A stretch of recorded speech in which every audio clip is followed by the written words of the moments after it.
Bem-vindos ao nosso curso sobre anjos e demônios na Suma Teológica, nossa primeira aula de introdução, contextos e delimitações. Caríssimos, estamos constantemente em contato com os anjos. Esse é um tema importante.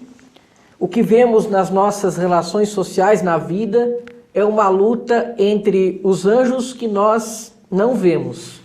O Tratado dos Anjos, em nossos dias, ele torna-se algo especialmente oportuno, pois nós caminhamos entre duas tendências, a de negar a existência dos anjos e a de exagerar a ação dos mesmos neste mundo, cedendo aí a uma fantasia desorientada. Na verdade, como diz o Catecismo da Igreja, a existência de seres espirituais não corporais, que a Sagrada Escritura chama habitualmente de anjos, é uma verdade de fé. O testemunho da Escritura a respeito é tão claro quanto a unanimidade da tradição. Iniciando então sobre a fundamentação bíblica a respeito dos anjos, a parte do Antigo Testamento, em que vamos ver a parte dos anjos bons. Somente aos poucos na Sagrada Escritura foi se delineando então o conceito de anjo. Anjo é uma palavra que vem do grego angelos e significa mensageiro. Nos livros mais antigos da Bíblia aparece uma figura um tanto misteriosa, chamada em hebraico de Malach Yavé, enviado ou mensageiro do Senhor. Ora ele parece distinto de Deus, ora ele identifica-se com Deus. Aparece o anjo, mas fala o próprio Deus. Como se vê, o anjo do Senhor, então, ele é uma figura ambígua. Ora distinta de Deus, ora identifica-se com Deus. Em última análise, pode-se dizer que se trata de um mensageiro distinto de Deus, mas investido pelo Senhor com determinada missão e plenos poderes. De modo que é próprio Deus quem intervém e age por meio do seu anjo. Aí nós podemos ver em vários textos, como textos do livro do Gênesis, capítulo 16, versículo de 11 a 13, capítulo 18, versículo 2, 9 seguintes, capítulo 21, versículo 17 a 19, capítulo 31, versículo de 11 a 13, o livro do Êxodo, capítulo 3, versículo de 2 a 6. No Antigo Testamento, mesmo nos livros mais arcaicos, os anjos desempenham diversas funções. Temos os anjos que são como protetores, no Êxodo, capítulo 23, versículo 20 a 23, o livro do Gênesis, capítulo 48, versículo 16, nos Salmos 34 ou 33, no livro de Daniel, capítulo 6, versículo 23. Há também os anjos que são vistos como cortesãos de Deus. No primeiro livro dos Reis, capítulo 22, versículo 19, no livro do Gênesis, capítulo 28, versículo 12, e o Salmo 88 ou 89. Quando a Escritura se refere ao Deus dos exércitos, ela tem em vista as criaturas visíveis e invisíveis que lhe obedecem. Temos também anjos que são executores dos desígnios de Deus. E com o passar do tempo, então, como se vê nesses textos até aqui citados, foi se clareando esse conceito, essa ideia de Malach. Distinguiu-se, então, nitidamente de Deus.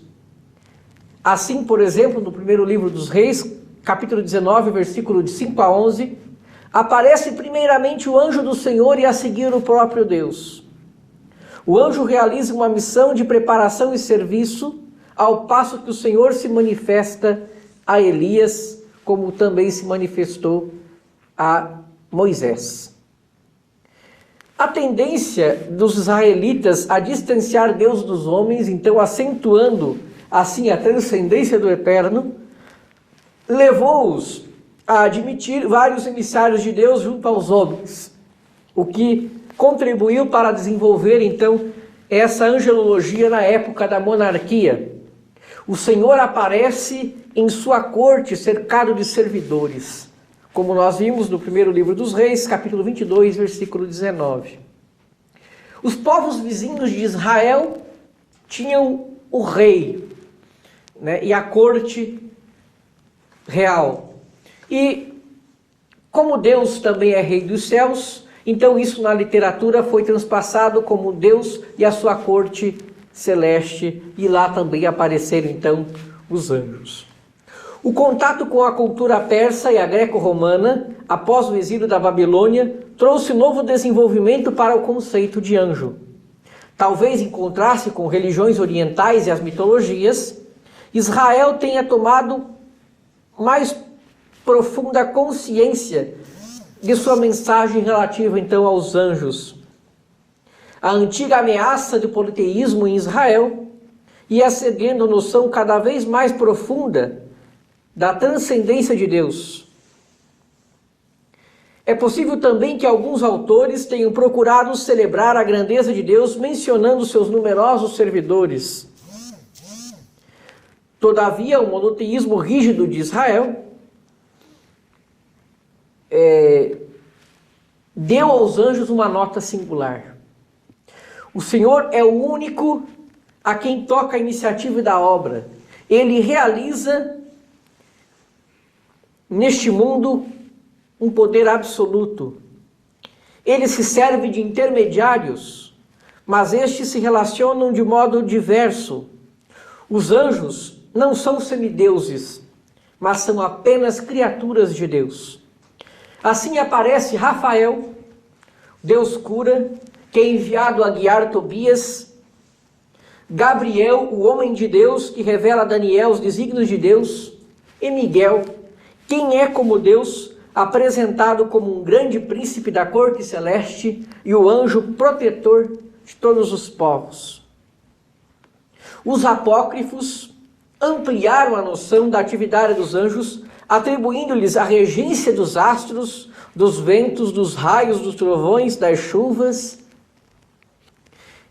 E, embora os livros canônicos só revelem os nomes de 3 anjos, os apócrifos imaginaram outros nomes, como Uriel, Jeremiel, Salatiel, Jeudiel e Baraquiel. Vamos agora, então, no Antigo Testamento, estudar a presença dos anjos maus. Eles aparecem também aos poucos no Antigo Testamento, essa noção de anjo mau, que é adversário dos homens. O primeiro esboço ainda é pálido. É a figura de Satã, adversário, que aparece no livro de Jó. Ele aparece como anjo da corte do Senhor, portanto anjo bom, mas acusador e tentador do homem reto, que é Jó. Indiretamente, esse anjo também é adversário de Deus, porque ele desafia Deus, querendo mostrar ao Senhor que Jó é interessado no seu culto a Deus. Satã aparece nitidamente também como adversário no livro da sabedoria. No texto do Gênesis, a serpente aparece também como a imagem de Satanás, que é um ser inteligente, astuto e mentiroso. A Escritura não refere explicitamente a queda dos anjos maus e o porquê do seu pecado. Simplesmente o livro do Gênesis, ao narrar essa transgressão,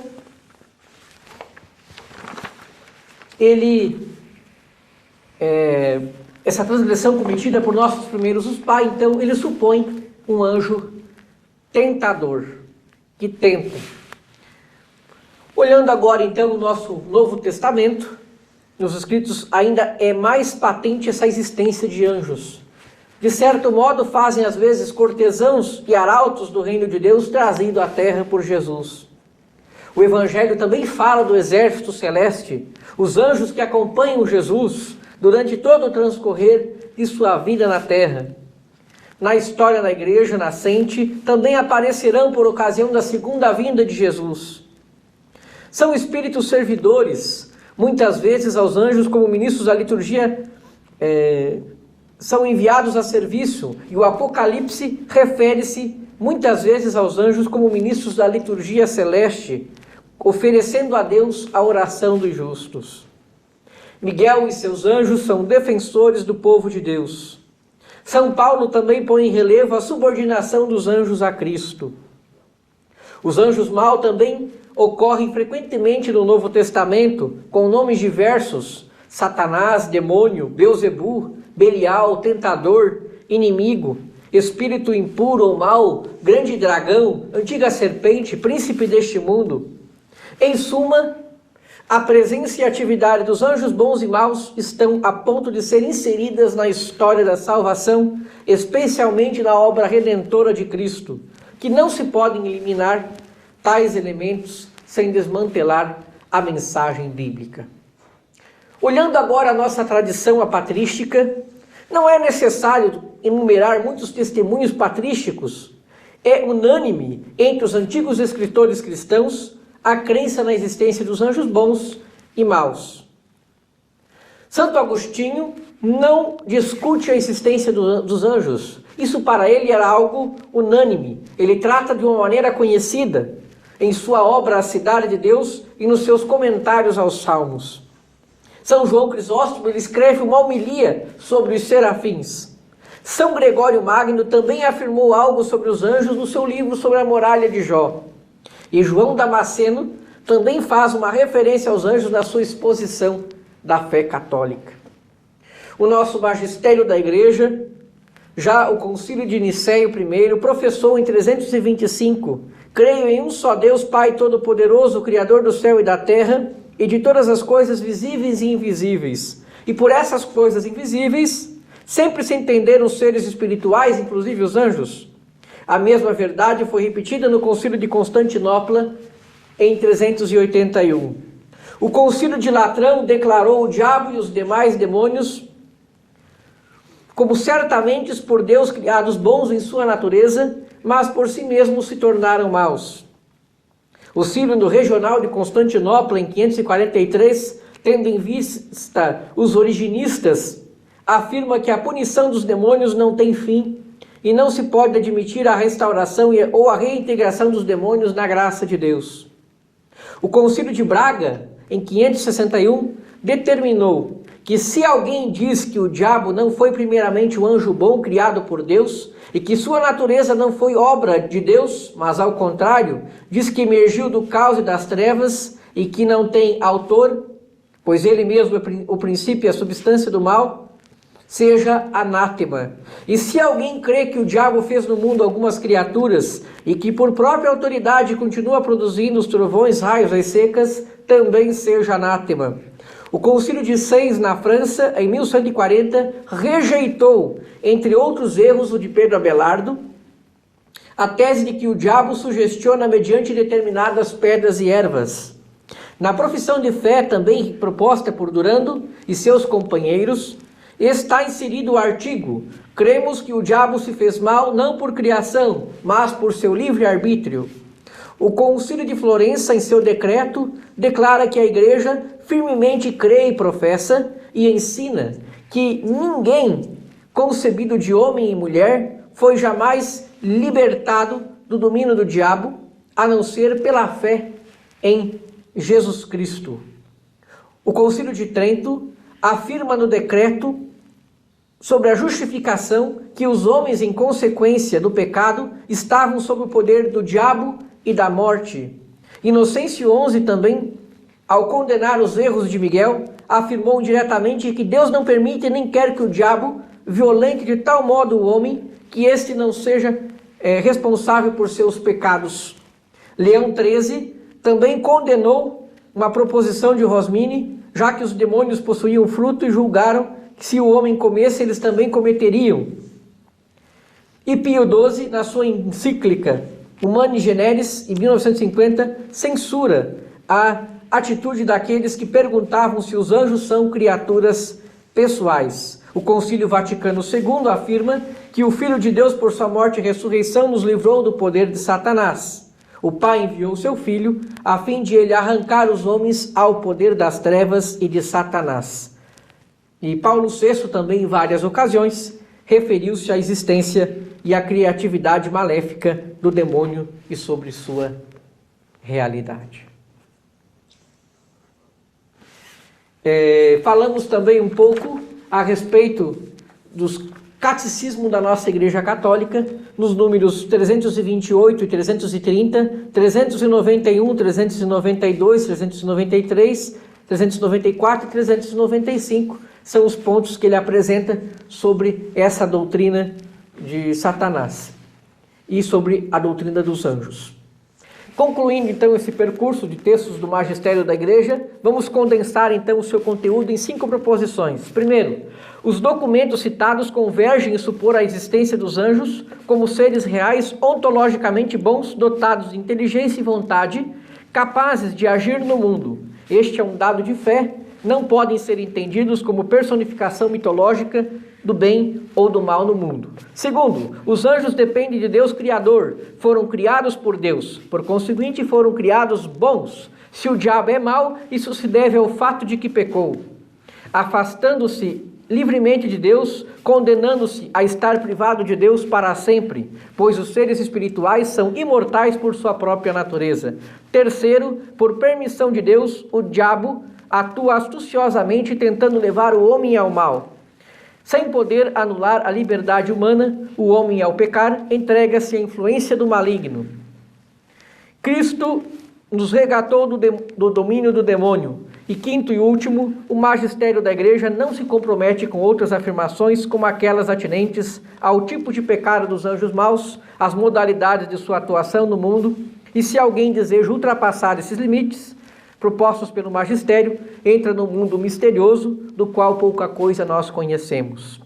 Para finalizar a nossa aula, falamos um pouco agora sobre Tomás de Aquino, sobre a Suma Teológica, e convidando vocês também a continuarem assistindo aí o nosso curso, as nossas aulas sobre a natureza angélica, que iremos começar a estudar na nossa próxima aula. Tomás de Aquino, então, ele nasceu por volta de 1225, da família dos condes de Aquino, estudou primeiramente em Monte Cassino e depois em Nápoles, ingressou nas ordens dos frades pregadores e completou seus estudos em Paris e Colônia, tendo tido como professor Santo Alberto Magno.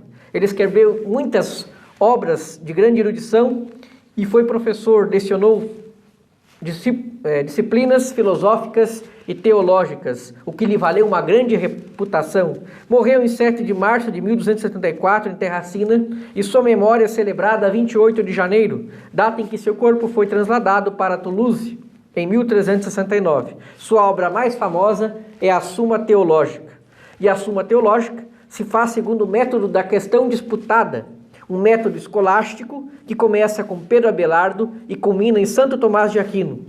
Ela estrutura-se, pergunta-se aquilo que se vai tratar, depois acrescenta-se as objeções à tese do autor, daí incluem um sede contra, depois o corpo da resposta e por fim ele responde a cada uma dessas objeções. Exporemos então apenas as questões, os artigos e partes do corpo de resposta para fins didáticos aqui em nosso curso. Muito obrigada pela nossa atenção e pela sua atenção e até a nossa próxima aula.